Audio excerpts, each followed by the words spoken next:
Assalamualaikum warahmatullahi wabarakatuh. Perkenalkan, nama saya Aida Adija, NPM saya 3061956018. Saya dari kelas 01 Banjarmasin. Di sini saya akan menyampaikan video tentang 7 universal kebudayaan 5 suku di Indonesia untuk memenuhi tugas akhir semester mata kuliah sosial budaya oleh dosen pengampu kami, yaitu Ibu Hajah Maria Bagustina, sarjana psikologi dan medis dan kesehatan, dari hasil eksplorasi saya di Tanah Bumbu. Saya ingin bercerita tentang perjalanan saya dalam menelusuri bagaimana kebudayaan di Tanah Bumbu, Kalimantan Selatan, tepatnya di Pantai Rindu Alam, Desa Betung, Kecamatan Kusan Hilir. Kami berangkat dari Banjarmasin pada hari Selasa tanggal 6 April 2021 dan sampai pada tujuan pada sore hari, dan kegiatan ini berlangsung selama 3 hari. Banyak kegiatan menarik yang kami lakukan, seperti mengikuti seminar, mengunjungi Desa Wonosari, dan kami disambut dengan tarian khas mereka, belajar banyak hal menarik, dan memperoleh banyak wawasan tentang kebudayaan mereka di sana. Di sini saya akan mengkaji tentang perbedaan antara 7 unsur kebudayaan yang ada di daerah tempat tinggal saya, yaitu Banjarmasin, dengan 7 unsur kebudayaan 5 suku yang ada di daerah Tanah Bumbu. Baik, kita menuju ke pembahasan pertama, yaitu mengenai sistem bahasa dari suku Banjar. Jadi asal mula suku bahasa Banjar ini berada di Provinsi Kalimantan Selatan yang terbagi atas Banjar Kandangan, Amuntai, Alabiu, Kalua, Alai, dan lain-lain. Selanjutnya adalah sistem bahasa dari suku Mandar. Jadi istilah Mandar itu mengandung 2 pengertian, Mandar sebagai bahasa dan Mandar sebagai federasi kerajaan kecil atau Pitu Babana Binanga dan Pitu Ulunasahu. Di putaran waktu masa lalu, bahasa Mandar digunakan dalam berbagai kegiatan kebudayaan orang Mandar, dalam penyebaran agama, perdagangan, pertanian, dan ilmu kesusastraan. Sedangkan jika saya bandingkan dengan tempat tinggal saya, yang saya ketahui tentang sistem bahasa yang ada di sini, mayoritas menggunakan bahasa Banjar, yang bahasanya itu sudah hampir dominan seperti bahasa Indonesia. Sekarang kita akan menuju pembahasan yang kedua, yaitu sistem pengetahuan. Pengetahuan dari Banjar. Jadi dari Banjar itu mereka memiliki pendidikan Islam yang dikenal dengan pengajian.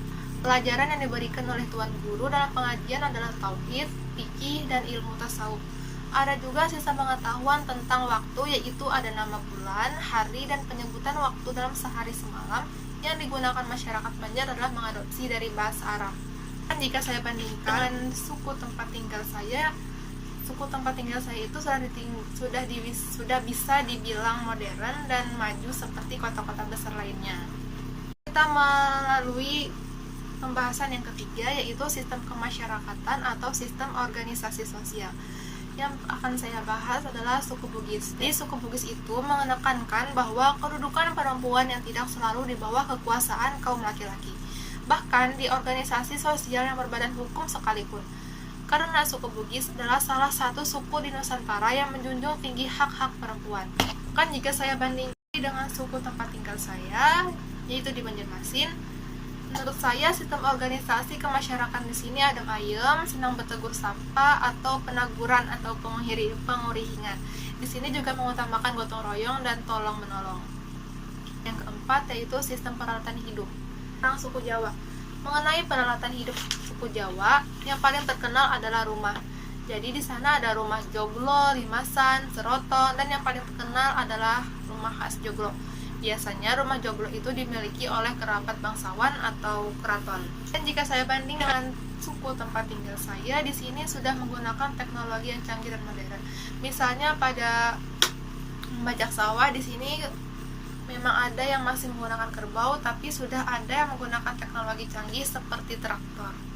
Kita akan membahas pembahasan kita yang kelima, yaitu sistem ekonomi atau mata pencaharian hidup. Wilayah suku Bugis terletak di dataran rendah dan pesisir Pulau Sulawesi bagian selatan. Dataran ini mempunyai tanah yang cukup subur, sehingga banyak masyarakat Bugis yang hidup sebagai petani. Sedangkan jika dibandingkan dengan tempat tinggal saya, yaitu di sini ada sistem ekonominya berkebun, beternak, bercocok tanam, dan juga banyak seperti pegawai-pegawai kota. Kita memasuki pembahasan yang keenam, yaitu sistem religi. Saya akan membahas tentang suku Bali. Ada Melasti. Upacara besar selanjutnya yang selalu rutin digelar setiap tahunnya. Biasanya upacara Melasti ini diadakan 3 hari menjelang perayaan Nyepi. Adanya upacara melasti ini dimaksudkan sebagai penyucian diri bagi penduduk Hindu di Bali. Sedangkan jika dibandingkan dengan tempat tinggal saya di Banjarmasin, mayoritas agama di sini adalah Muslim dan hanya sebagian sedikit saja yang beragama non-Muslim. Selanjutnya adalah pembahasan yang terakhir, yaitu sistem kesenian. Suku Mandar. Jadi di suku Mandar itu ada namanya kuda patudu atau kuda menari. Seekor kuda akan dihias sedemikian rupa layaknya kuda tunggangan seorang raja. Sementara untuk penunggangnya adalah warga suku Mandar yang sudah tamat dalam membaca Al-Quran. Selanjutnya sistem kesenian yang ada di tempat tinggal saya. Jadi sistem kesenian yang paling terkenal di Banjarmasin menurut saya adalah Madihin. Madihin adalah genre puisi dari suku Banjar. Puisi rakyat anonim bergenre Madihin ini cuma ada di kalangan etnis Banjar di Kalsel saja. Itulah beberapa wawasan dan ilmu yang saya bagikan kepada kalian dalam perjalanan saya menelusuri budaya di Tanah Bumbu. Sekian yang dapat saya sampaikan, salah hilap mohon dimaafkan. Wassalamualaikum warahmatullahi wabarakatuh.